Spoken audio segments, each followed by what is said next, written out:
Over 2 decades in the ring, K1's Golden Boy forged a ferocious reputation. He built it not on points, but on soul-crushing wars of attrition and dramatic, career-ending one-punch knockouts.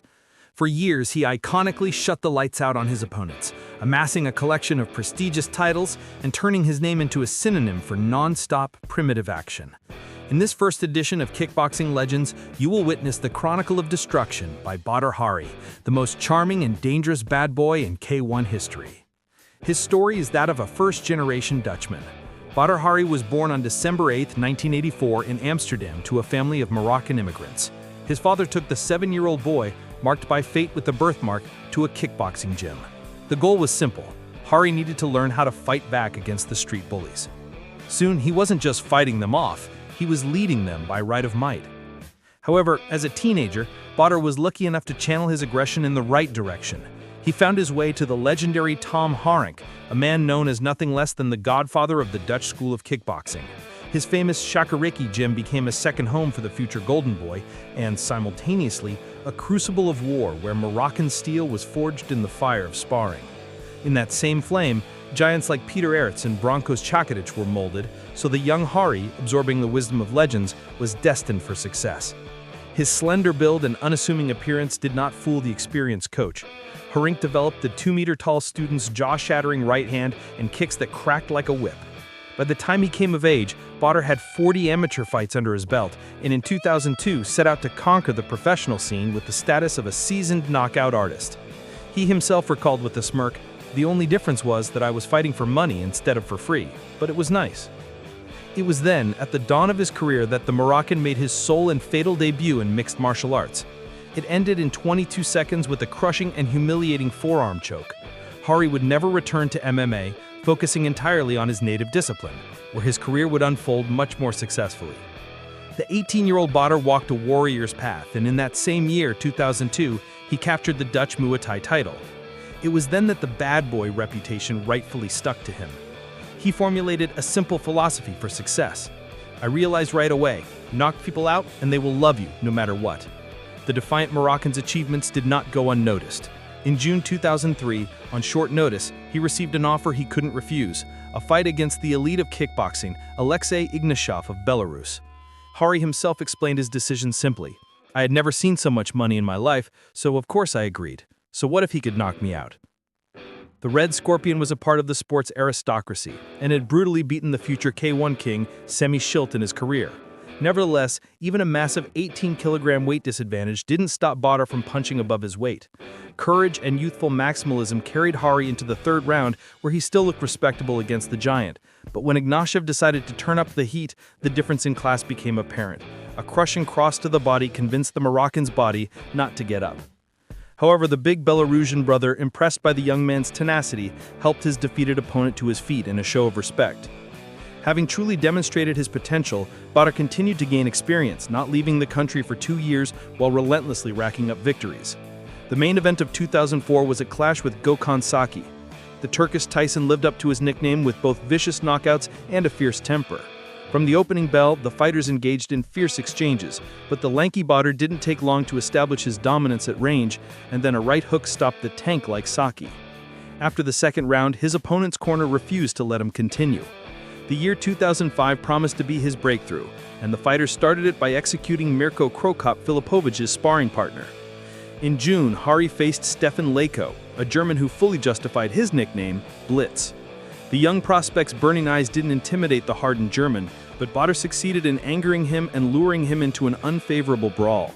The long game quickly fell out of the enraged bad boy's plans, and Leko managed to recall his karate past. The German sniper's spinning back kick slammed into the Moroccan's body and folded him onto the canvas. Leko couldn't resist contemptuously spitting in the direction of the vanquished upstart. After the humiliation he endured, the thunderous booing from the crowd enraged Badr even more. From that moment on, he made 2 fateful decisions. He refused to fight under the Dutch flag, from then on representing his Moroccan heritage, and he left his home gym, Chakuriki, to train with Mike Passanier.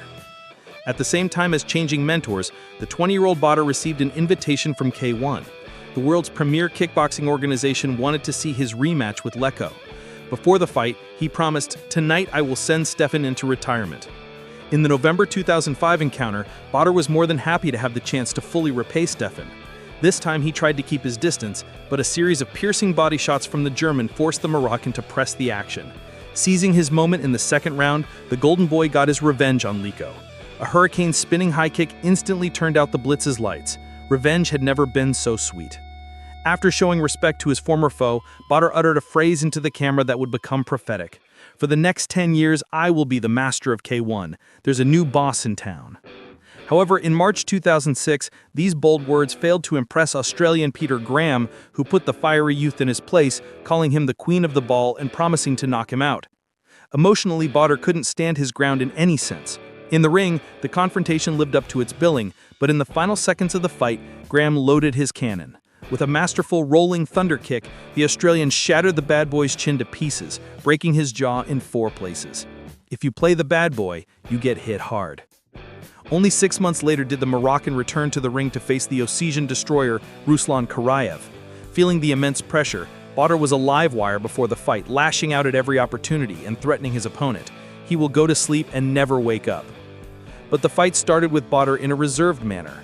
However, the first salvo from the Vladikavkaz machine gun ended the bout. In less than a minute, Ruslan overwhelmed his opponent. Hari remained seated for the entire count. He later admitted, "I acted like a coward. I was hoping he'd be disqualified and I'd be given the win." His hopes were in vain, which was followed by a confrontation in the ring and a backstage rampage. This was rock bottom. But it was there that a new promise was born. It opened my eyes. I promised myself I would always get up. The thirst for vengeance brought the fighters together again in March 2007. For the sequel, Hari had packed on muscle mass and punching power. At the start, it was Ruslan who initiated a relentless brawl. Badr, however, stuck to his plan, coolly fighting as the counter-striker. In the second round, his tactics began to pay off, but soon the massacre spiraled out of control. Karaev's left hand found its mark again and Badr was on the canvas. It seemed the nightmare was repeating itself. But he got up. And when their gloves were already steaming with blood, the vendetta was ended by a one-shot knockout. A thunderous right hand tore the soul from Karaev's body and he collapsed as if sent to the underworld. This epic thriller earned the Moroccan a shot at Yusuke Fujimoto in April for the inaugural K1 Heavyweight Championship. A funeral high kick at 56 seconds elevated Hari to the rank of the first ever K1 Heavyweight King. But before diving into competition with the organization's elite, Badr settled old scores. First up was Peter Graham. "No hatred," Badr said. "He just knocked me out and broke my jaw in 4 places. It's time to pay him back." This time, Badr controlled the fighting distance completely, mercilessly unloading on the Australian's head and body. By the end, Graham couldn't withstand the cumulative damage and took a seat on the canvas. After 3 rounds, Badr defended his position with a dominant decision victory. To follow up, Hari demolished Graham's countryman from New Zealand. The moment Badr landed his cross at the midway point, his opponent was immediately taken out of commission. He had gone through humiliation, devastating losses and bloody wars. He avenged himself against all who had wronged him and ascended to the throne. The bad boy had become king, but this was only the beginning of his legend.